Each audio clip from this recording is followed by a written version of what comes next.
Hello and welcome to what is a very different video here at Draft House Racing. I'm your boy, MoparSRT, and this is the home of Draft House Racing, where you can find us on the PlayStation Network and Discord. If you would like to join the conversation, join us on Discord. If you like what you see here, hit that like button down below. Consider subscribing to the channel if you want to see more, and leave a comment down below on, this very different video. This very different video is what I consider the current state of Gran Turismo, and namely Gran Turismo 7, what can be fixed, what needs to be fixed, what should be fixed, what is good, what is bad, all of that stuff. And we're going to go through it in about 5 different categories. I'm going to start with the AI. And it seems like a fairly simple thing, and yeah, as a hardcore Gran Turismo guy, I've been playing since day one, we know that the AI hasn't really been that good. Has it improved over the years? Yes, but as a friend of mine recently said, he was doing a 1-hour endurance race, and he was down to the last 15 minutes, and it's just like the game flipped a switch, and the AI just turned into complete assholes, or whatever the hell you want to call them. Pardon my language, I cuss like a sailor sometimes, so if it creeps in here, my apologies. But it is what it is. But anyway, they were dive bombing him and everything else, and it's incredibly discouraging to spend an hour, and yes, I understand this kind of stuff can happen in real life, but not if it's such an inconsistency and overly aggressiveness that it, like, if I'm battling that driver, okay, then yeah, but something has to be done as far as that stuff goes. Even I've, ended up doing, like, in my particular grindy race at Sardinia in the 800s there, you can see above, I have a NSX Group 2. That's how I grind. And the AI isn't always that friendly, and I understand that they try to give it a little more personality by giving them the GT World, whatever the hell they are, the All-Stars. But I'll tell you what, most of us don't even care about them. We really don't. You know why? Because we want to be there instead of just watching guys that we really don't care about, because most of them don't seem to have any real personality or whatever. But that's besides the point. The point is, like, they tried to give something to the AI to make them feel more real, and it just, to me, it just doesn't work. And when the programming, underneath them is still kind of crap, well, you got crap AI, so nobody cares.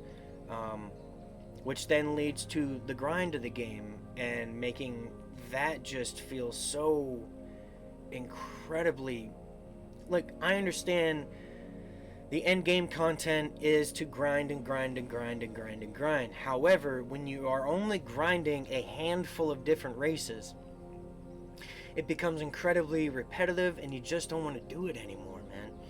And when you get to that point and you start to lose the drive or desire to continue playing this game, that's where you really start losing people.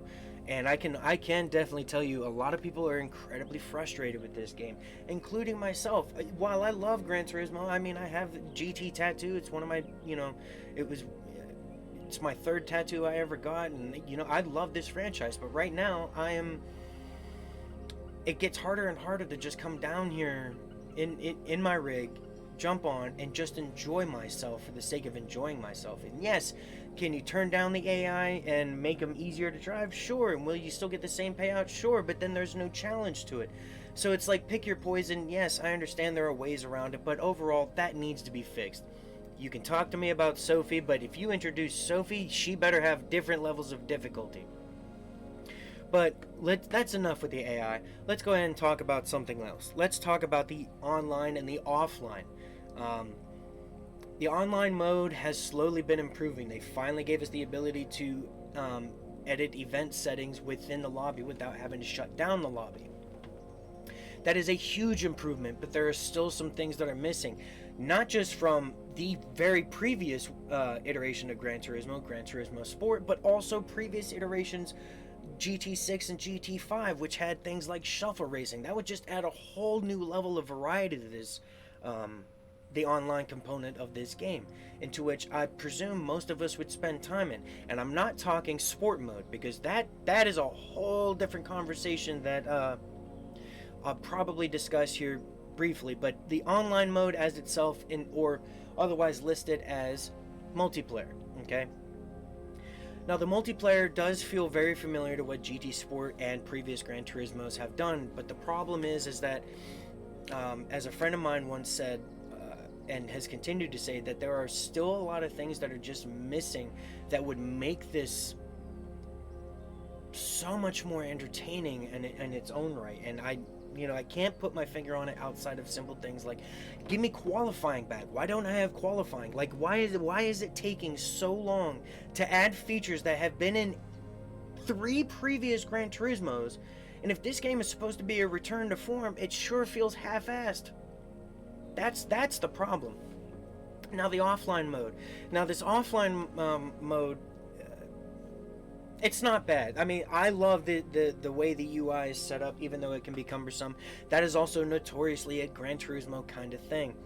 The problem with that is, for example, we'll go into legendary cars, right? These legendary cars, while they are legendary, 9 times out of 10, I'm going to grind, let's say, just for this McLaren right here. I'm going to grind, let's say I do my Sardinia and I earn about 1.5 million credits. It's going to take my entire day to get to that. And when I get to that, how often am I going to use that car? When in previous Gran Turismos, I could have probably got it for 2 million credits. So again, yes, I understand that they want this, the entire economy of this game to reflect the real world. But right now, video games and movies and entertainment in general are supposed to be escapism.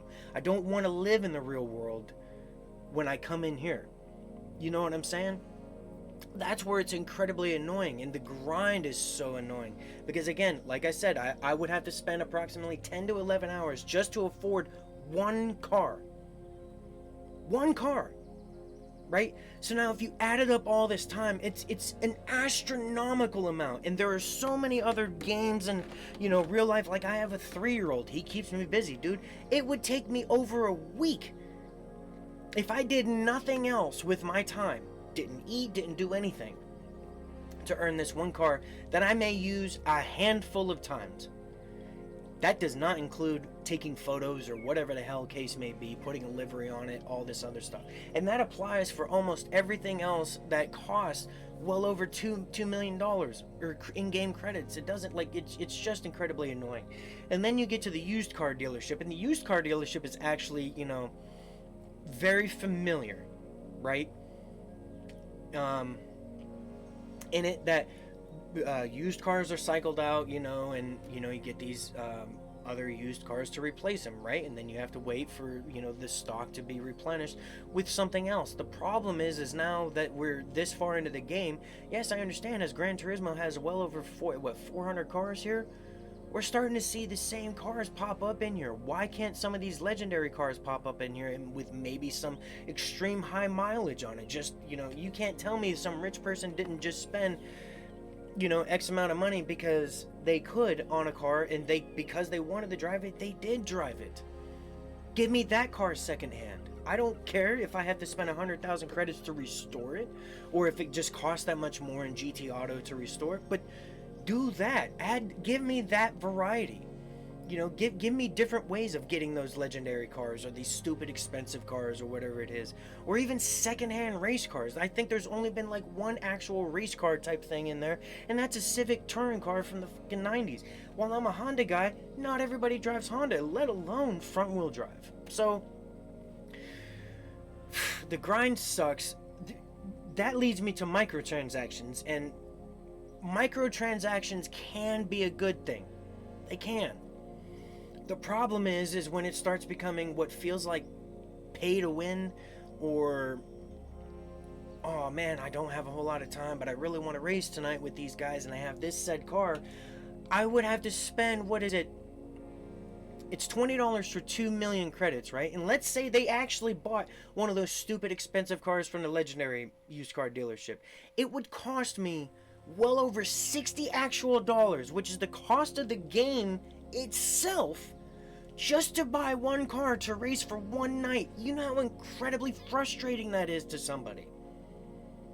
Especially when most people just don't have time to just sit here and grind all day and all night. They have to make supper. They have to do things around the house. They have to take care of kids. They have to go to work. People do other things for a living, and that's where this is incredibly frustrating. That's where things like the mileage exchange really came in handy. And I understand in GT Sport, it was a very different animal, into which it was just there for paint chips, and you got like the safety cars and stuff like that, and you got the special edition road cars and whatnot. But you could expand that so much and make those little things microtransactions. Like, let me spend $1 on, a roulette ticket, or 50 cents, even though the roulette ticket system is crap. I'll spend $20 to get 20 roulette tickets on a variety of different levels in hopes that I might get some of those things. Or how about this? Use the mileage exchange to actually be able to sell some of these ultra rare parts. I don't care if you introduce a list of 5 parts per week or something like that, right? For a set amount of money. It doesn't matter, because for the lifetime that they want you to play this game, most people, because the only way to get them is through roulette tickets, and that is already predetermined garbage. I can't tell, even when we had that engine glitch, you were only guaranteed an engine from the one thing because it guaranteed you an engine. But I can't tell you how many duplicates I got from that. That's annoying. You can't even sell those duplicate parts, right? And there's a very, very limited amount of vehicles that those engines can go in. The same thing with specialty parts. I think out of all of that stuff, and I did a fair amount of grinding myself of that glitch just to get, special parts, and I got nothing that I'm ever going to use, which is incredibly annoying. Give me like an entire exchange of all of those parts, man, or specialty items, point blank period.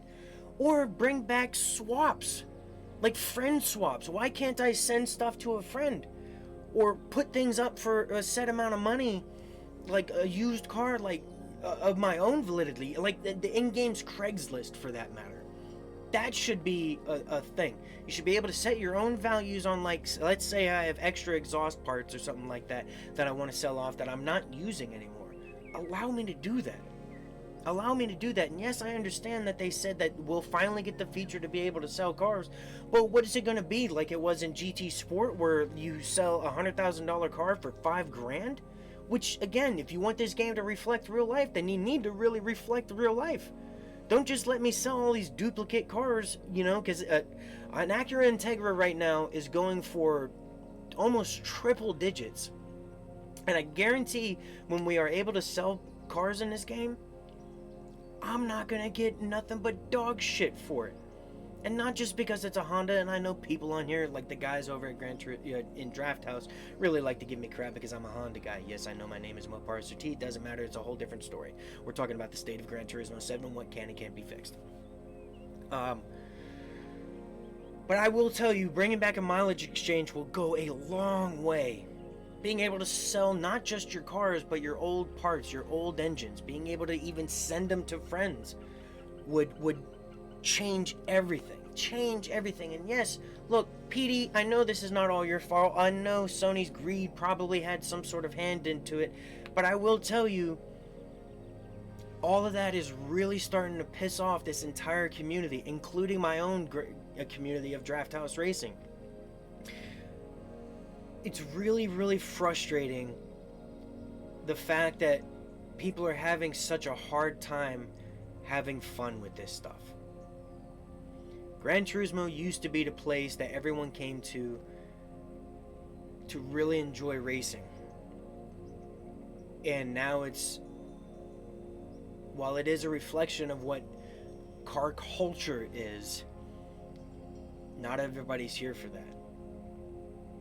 So, in conclusion, bring back mileage exchange, even if you have to use the microtransaction crap. Increase the payouts in the offline mode and online races. I don't care. Like, dude, it's just incredibly annoying. Fix the AI, or at least, at best, like, tone down the aggressiveness in hard mode. And for if you're gonna do the aggressive stuff, then give us standing starts in offline mode. That's another thing. But anyway, look, I could go on and on forever, but I know you guys don't want to hear my fat ass, go on and on. So if you would like to talk to me and my fellow drivers and friends over at Draft House Racing, do come check us out on Discord or check us out on the PlayStation Network. Again, hit me up. My name is MoparSRT. I'm your boy. This is the home of Draft House Racing. Thank you for tuning in. I greatly appreciate it. And again, if you can, hit that like button down below. Consider subscribing to the channel. Hit the dislike button if you didn't like what you see here. And leave a comment down below on what you would like to see fixed. Anyway, I'll catch you all next time. This is the home of Draft House Racing, and welcome to our house. Peace.